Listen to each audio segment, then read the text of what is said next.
Everyone, how are you? कैसे हैं आप लोग? अच्छे ही होंगे। आप लोगों का स्वागत है मेरे चैनल पर। और मेरा परिवार कैसा है? अच्छा ही होगा। सब लोग कर रहे होंगे KBS PRT की तैयारी। तो दोपहर के 2:30 से 3 बज रहे थे, तो मैं भी बैठ गई थी पढ़ने के लिए।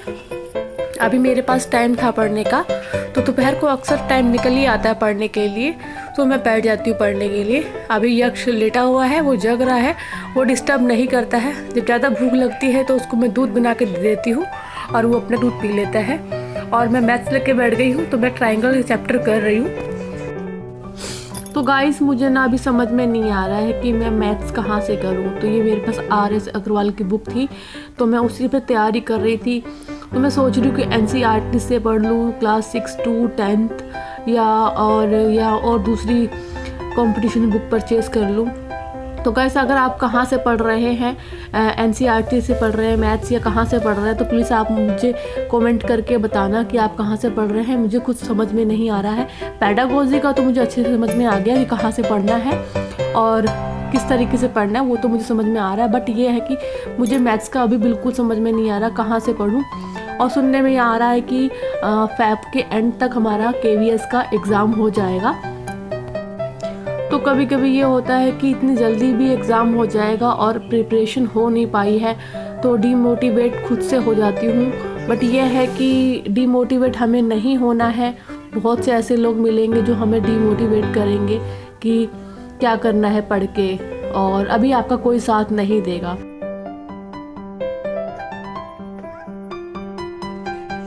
अब रात के 11 बज गए हैं और आज 11 बज गए हैं। मैं 11 बजे फ्री हुई हूँ और मॉर्निंग में मुझे जल्दी भी उठना है क्योंकि 11 को स्कूल भेजना होता है।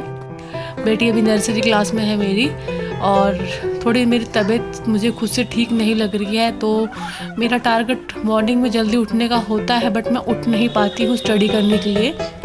बाकी मैं दूसरे कामों के लिए उठ जाती हूँ क्योंकि वो तो हमें ही करना पड़ेगा। घर का काम है, जिम्मेदारी है, तो खुद से ही करनी पड़ेगी। तो बच्चों के साथ घर मैनेज करना, घर का काम करना, स्टडी करना, बहुत से काम हो जाते हैं। तो कभी कभी मन करता है कि छोड़ो सब कुछ, बट यह है कि अगर कुछ कर लोगे तो दुनिया आपकी मुट्ठी में।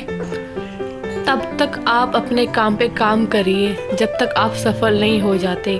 अब मैंने 90 डेज़ का चैलेंज लिया था कि 90 डेज़ यानी मैंने सोचा था 30 दिन कम से कम हमें एग्ज़ाम के लिए मिलेंगे, बट अभी देखो क्या होता है। तो 90 डेज़ चैलेंज था, अभी मेरा फर्स्ट डे कंप्लीट हो गया, आज मेरा सेकंड डे है। तो मैं लगी हुई हूँ तैयारी में। बाकी अपनी तरफ से पूरा 100% रहेगा, बाकी एग्ज़ाम का देखा जाएगा। और डीमोटिवेट मेरी किसी भी बहन को नहीं होना है, सभी को तैयारी करते रहना है, चाहे उसके पास 1 बेबी हो चाहे 2 बेबी हो, सभी को पढ़ाई में लगे रहना है। आप देखते हैं जब भी मैं पढ़ने बैठती हूँ तो मेरा बेबी मेरे साथ होता है, तो वो भी देखो वो भी लेके बैठ गया है। मैं न्यू कॉपी लेकर आई थी अपनी बेटी के लिए, बट वो पेंसिल लेके उसमें लगा हुआ है। आप देख रहे हैं रात के 11 से ऊपर हो गया है, बट ये अभी सोया नहीं है और मुझे तंग नहीं करता है। कभी कभी बहुत तंग कर भी देता है, तो मैं अपनी पढ़ाई छोड़ के पहले मैं उसको देखती हूँ, क्योंकि अगर वो तंग करेगा तो मैं पढ़ नहीं पाऊँगी। तो आपको भी अपने बेबी का पता है किस तरीके से उसको मैनेज करना है, किस काम में उसको फंसाना है। तो आप भी लगे रहिए और आगे बढ़िए।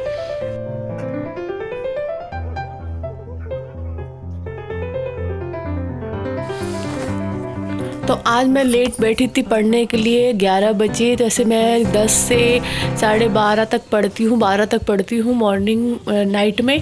और अगर आज तो लेट बैठी हूँ, 11 बजे बैठी हूँ, तो मेरा टारगेट 1 बजे तक रहेगा पढ़ने का। तो मैं अभी तक मैं वीडियो बना के डाल दे रही हूँ, बट मैं बाद का वीडियो नहीं डालती हूँ, और क्योंकि सब लोगों को डिस्टर्बेंस होती है। तो मैंने पहले भी बताया था, आपने अगर मेरी पहली वीडियो देखी होगी आपको पता है कि बेबी छोटा है और उनको स्कूल वगैरह भी जाना होता है, तो इसीलिए मैं लेट नाइट तक की वीडियो नहीं बनाती हूँ। जब तक लाइट ऑन रहती है तब तक ही मैं वीडियो बनाती हूँ। और अब 12:30 हो गए हैं और आधा घंटा और स्टडी करूँगी, उसके बाद मैं सो जाऊँगी। तो ये देखिए सब सो रहे हैं और मैं बैठी हुई थी। अब मेरे बैक में भी पेन हो रहा है बैठे बैठे, और क्योंकि सर्दियाँ काफ़ी हैं, घर के काम भी काफ़ी हो जाते हैं। So good night all of you.